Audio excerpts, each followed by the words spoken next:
Guys આજે આપણે નરેશ્વરી જઈએ મેળામાં એટલે પહેલી વાર મેળામાં જઉં છું જિંદગીમાં કોઈ મેળા જો નહીં પણ તમે વિડીયો બન્યા રહેજો ઠેઠ સુધીના તમે બ્લોગ બતાવશું ને બ્લોગમાં મજા આવે એવી મજા આવશે બરોબર વિડીયોમાં તમે બન્યા રહેજો ફાઇનલી આપણે મિત્રો નીકળી ગયા છીએ લગભગ મારા અંદાજથી 3 કલાક જેવો ટાઈમ લેશે કેમ કે આપણે ધીરે ધીરે હેડીએ અને 2 કલાકનો રસ્તો છે કેટલો 50-60 કિલોમીટર થતું હોય છે નરેશ્વરી અહીંથી મારા ગામથી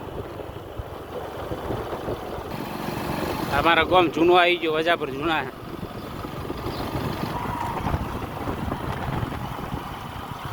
हमारा वाहना जूना वानी चौकड़ी चढ़ा भाई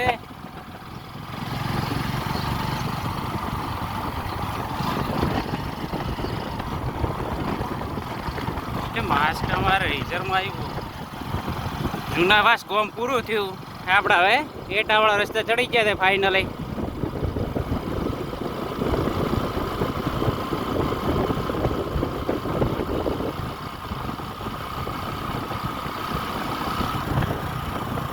ત્યારે આમાં ક્રિકેટ આમાં રમવા આવે અત્યારે બધું વવાઈ ગયા આમાં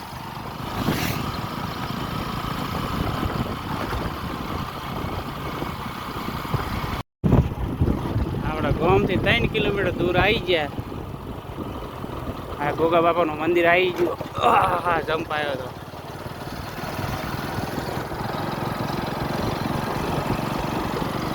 વિડીયોમાં મિત્રો બન્યા રહેજો ફાઇનલી આપણે કલમપુરા ગામ આવી ગયો છે આ કલમપુરા ગામ છે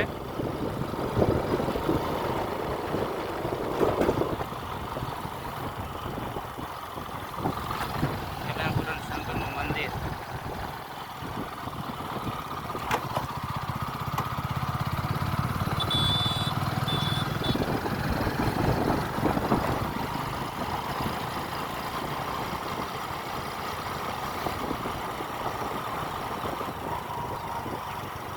રમતો કે ટાળવાનો થતો જ નથી કેમ કે એક હાથે ફોન પકડવાનો થાય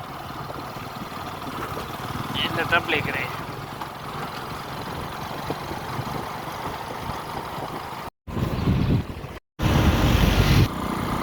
આપણે એટા ફાઇનલી પહોંચી ગયા છે પેટ્રોલ બીજું અંદર નંખાઈ દઈએ એટલે આપણે જો ઘૂરવાનું થાય નહીં પાછળ જોશું પડને કાંઈ જીવ લઈને પાવ જતો રહેશે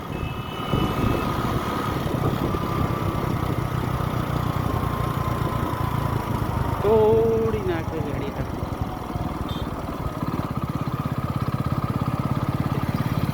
પેટ્રોલ પંપ આવી ગયો ફાઇનલી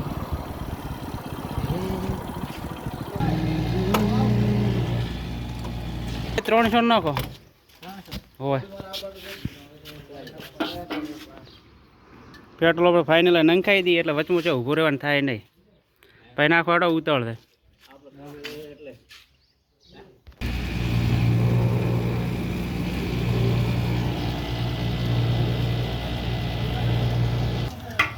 ફાઇનલ આપણે પેટ્રોલ નંખાઈ ગયું બંધ કરી પૈસા લઈને નીકળી જઈએ આપણા એટાની આ ચોકડી છે ગોમંદરના ભાગમાં છે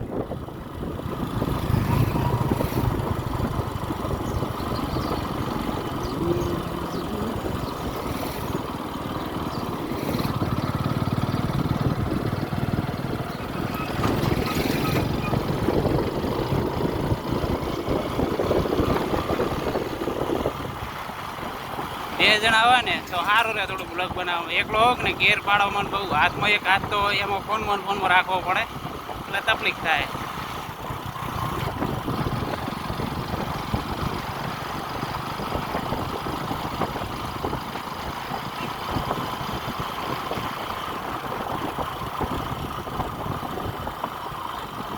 હારો એટા ગમ જાય રસ્તો હા બેનોનો ત્રાસ છે બસમાં આપ દઈને બે છે થોડું સ્પીડ હોય તો લેવાય દો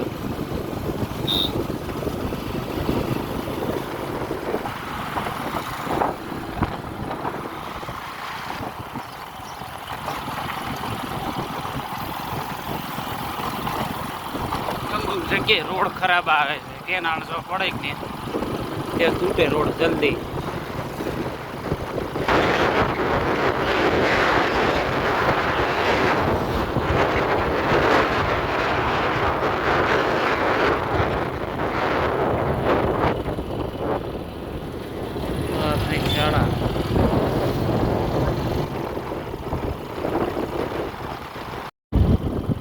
ફાઇનલ મિત્ર આપણા રડકા ગોમ પોકી ગયા છે. અમારા મિત્ર લાલજીભાઈ ભગત ખાસ મારા મિત્ર છે. વિડીયો જોતો અંદર કોમેન્ટ કર્યો તમારા ગોમમાં આવ્યો હતો. અંદર ગોમ આવ્યો અંદરના ભાગમાં ગોમ છે. આ તો બરોબર રસ્તો નીકળો છે.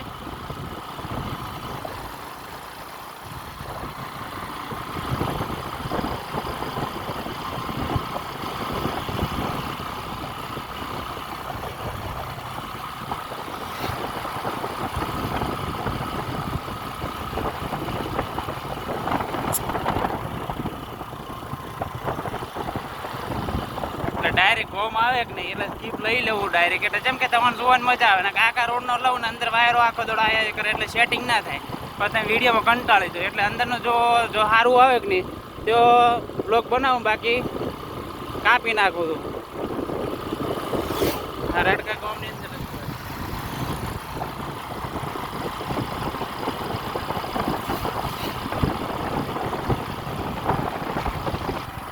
આપણે ફાઇનલી આ કુંભારખા ગોમ કેક નહીં ત્યાંથી વળી જાય એટલે શું શેડવ થઈ કુંભારખા અને દૂધવા ડાયરેક્ટ કોઈ કોમ હાઈવે પકડી લેવાનો.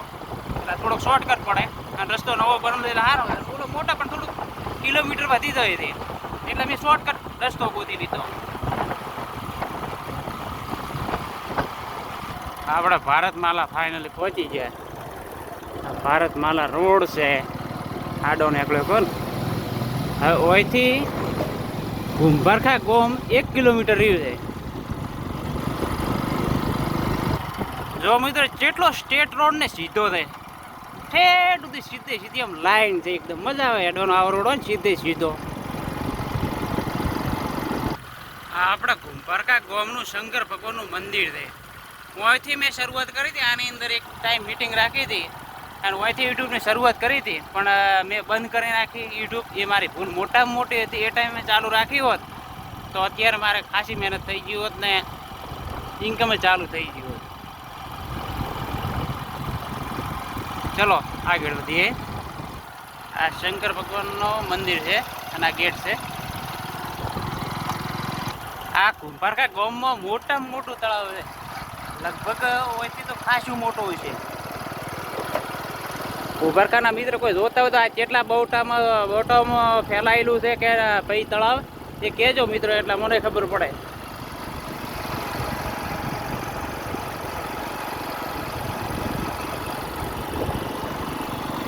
કુંભારખા ગામ ફાઇનલ આપણે પહોંચી ગયા. હવે આના પાસે બીજું ગામ આવશે શેડો.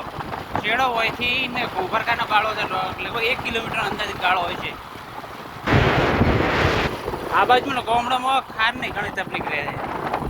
આ ગામની અંદર રસ્તો જાય.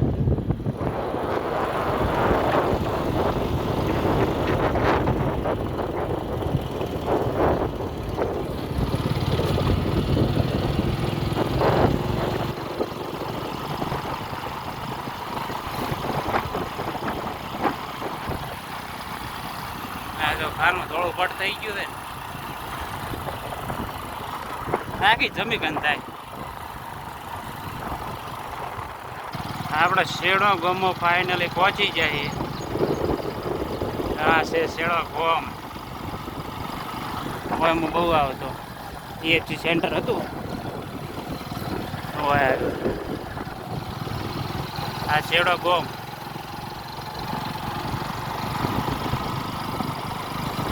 તમારા ગામમાંથી જોતા મિત્રો તો અંદર કોમેન્ટ કરજો.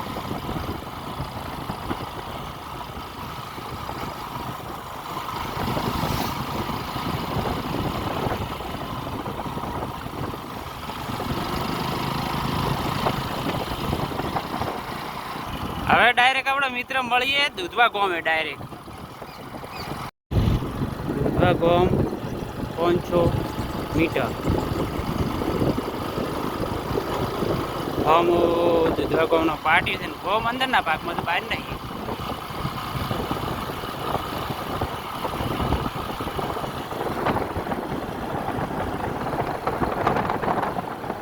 આવું થાય આ બધા ખાડા આવું પાણી ભરેલું હતું.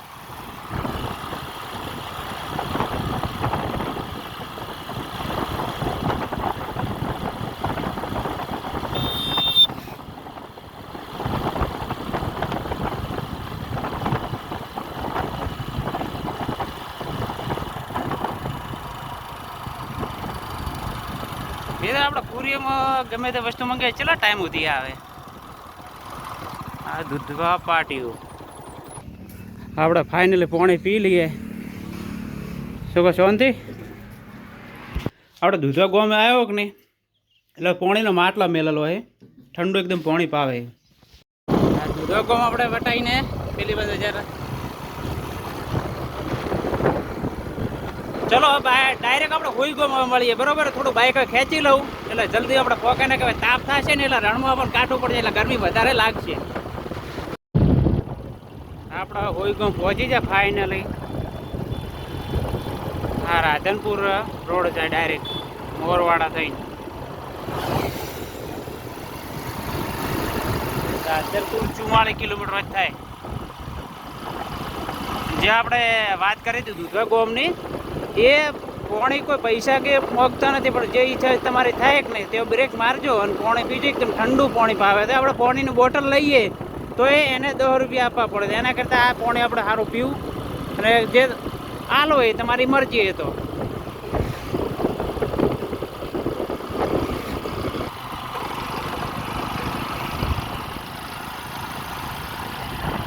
હવે કે પેલા કશું નતું. બોલો કેટલો વૈગોમનો વિકાસ થયો છે. કોર્ટ ને બોર્ડ બધું આવી ગયું.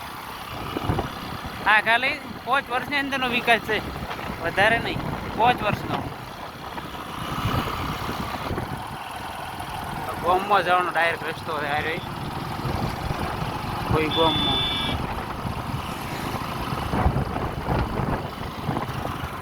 નડાબેટ 20 કિલોમીટર, થરાદ 41, સાચોર 85 અને અહીંથી બોર્ડર 43 કિલોમીટર થાય છે કોઈ ગોમથી. હાર્યો પ્રોપર કોઈ ગોમ ચોકડી. 3 રસ્તા, સોરી.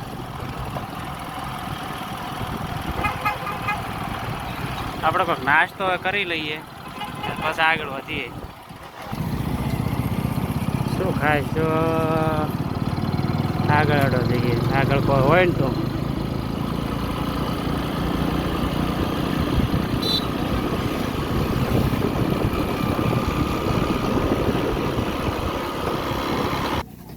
ખાય ને. આપણે દાબેલી ખાઈ લે ભાઈ. દાબેલી બનાવી આલો.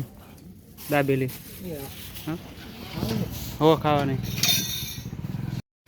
આપણે વિનોદભાઈને ફાઇનલ દાબેલી આવી ગઈ છે. દાબેલી ખાવાનું ચાલુ કરી દે. વિડીયો ભૂલી ગયો તો. 1 નંબર દાબેલીઓ. કોઈ ગમ આવો તો વિનોદભાઈને દુકાને આવજો. નાસ્તા આવું જ છે. આપણે ફાઇનલ નાસ્તો કરી લીધો. હવે નાસ્તો કરીને ડાયરેક્ટ હવે નડાબેટ બોર્ડર છે. બોર્ડર તો આજે જવાય તો જવું ને કાં બીજી ફેરા રાખશું, જેમ કે મોડું થઈ જાય જવામાં ટાઈમ. જેમ કે 11-12 તો વાગી ગયા છે અત્યારે હાલમાં. હવે હું બીજો બ્લોગ બનાવું. બીજા બ્લોગમાં ડાયરેક્ટ મળીએ. આ બ્લોગ આટલેથી એન્ડ કરીએ છીએ, બરોબર ને? એટલે થોડોક મોટો થઈ જાય છે એટલે આગલા બ્લોગમાં જોઈએ, બરોબર ને? અને બીજો બ્લોગ જોવાનું ભૂલતા નહીં. આથી સારો બીજો બ્લોગ હશે. ચલો બીજા બ્લોગમાં મળીએ.